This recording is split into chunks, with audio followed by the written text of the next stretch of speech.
கர்த்தருடைய நாமம் மகிமைப்படுவதாக.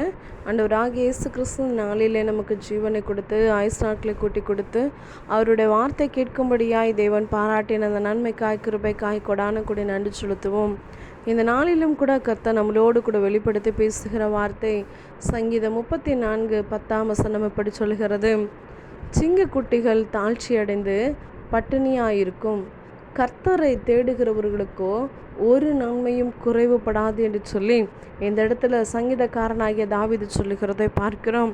என் அன்பு சகோதரனே சகோதரியே, நம்மளோட வாழ்க்கையில் நம்ம கடந்து வந்த பாதைகளில் அல்லது நம்ம வாழ்ந்து கொண்டிருக்கிற சூழ்நிலையை பார்க்கும் பொழுது நம்மளோட வாழ்க்கையில் நம்மளோட ஆண்டவரை தேடுகிற காரியம் குறைவாக இருக்கலாம், வேதத்தை வாசிக்கிறது குறைவாக இருந்திருக்கலாம், ஆண்டவரோட சமூகத்தில் காத்திருந்து ஜெபிக்கிறது குறைவாக இருந்திருக்கலாம், அல்லது கடமைக்காக மாத்திரம் நம்ம ஆண்டவரை தேடி இருந்திருக்கலாம். சபைக்கு போகுவது, ஆண்டவருடைய சமூகத்தில் காத்திருப்பது எல்லாம் குறைவாக இருந்தாலும் அவர் நமக்கு எல்லா காரியத்தையும் நிறைவாய் செய்திருக்கிறார். இங்கே பார்க்கிறோம், சிங்கக்குட்டிகள் தாழ்ச்சி அடைந்து அது பட்டினியாக இருக்கும். ஆனால் கர்த்தரை யார் தேடுறாங்களோ, அவருடைய சமூகத்தில் யார் காத்திருக்கிறாங்களோ அவர்களுக்கோ ஒரு நன்மையும் குறைவுபடாது என்று சொல்லி பார்க்கிறோம். யார் கர்த்தரை தேடுறாங்களோ அவர்களுடைய வாழ்க்கையில் கர்த்தர் எல்லாவற்றையும் நன்மையாய் செய்கிறார். ஒருவேளை நம்மளுடைய வாழ்க்கையில் கர்த்தரை தேடாமல் அல்லது கடமைக்கு மாத்திரம் தேடின நாட்கள் இருக்கலாம். ஆனால் அப்படி இருந்தும் அவர் நம்மளுடைய வாழ்க்கையில் எல்லாவற்றையும் நிறைவாய் செய்திருக்கிறார். என் அன்பு சகோதரனே சகோதரியே, நம்ம ஆண்டவரை தேடாமல் இருக்கும் பொழுது, கடமைக்காக மாத்திரம் தேடும் பொழுது அவர் நம்மளுடைய வாழ்க்கையில் எல்லாவற்றையும் செய்கிறவராக இருக்கும் பொழுது, நம்ம உண்மையாய் அவருடைய சமூகத்தில் காத்திருக்கும் பொழுது, உண்மையாய் அவரை தேடும் பொழுது, உண்மையாய் அவருடைய சமூகத்தில் காத்திருந்து அவரை மாத்திரம் விசுவாசிக்கும் பொழுது, வேதத்தை படிக்கும் பொழுது, வேதத்தின்படி கீழ்ப்படிந்து அவரோட சத்தத்திற்கு செவி கொடுத்து நடக்கும் பொழுது நம்மளோட வாழ்க்கை எல்லா சூழ்நிலையிலும் எல்லா காரியத்திலையும் அவர் குறைவில்லாதபடிக்கு அவர் நன்மையாய் மாற்ற, அவர் எல்லா காரியத்தையும் குறைவுகளை நிறைவாய் மாற்ற அவர் வல்லவராய் இருக்கிறார். வேதத்தில் பார்க்கிறோம், 5 அப்பமும் 2 மீனையும் அவர் 5000 பேருக்கு போஷித்து மீதி எடுக்கிறதை பார்க்கிறோம். என் அன்பு சகோதரனே சகோதரியே, அவர் குறைவுகளை நிறைவாக்குகிறவர்.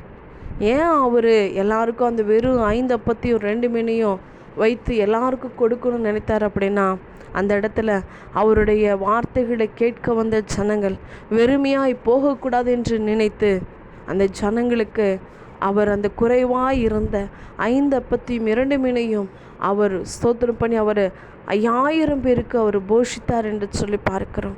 அவர் மீதி எடுத்தார்.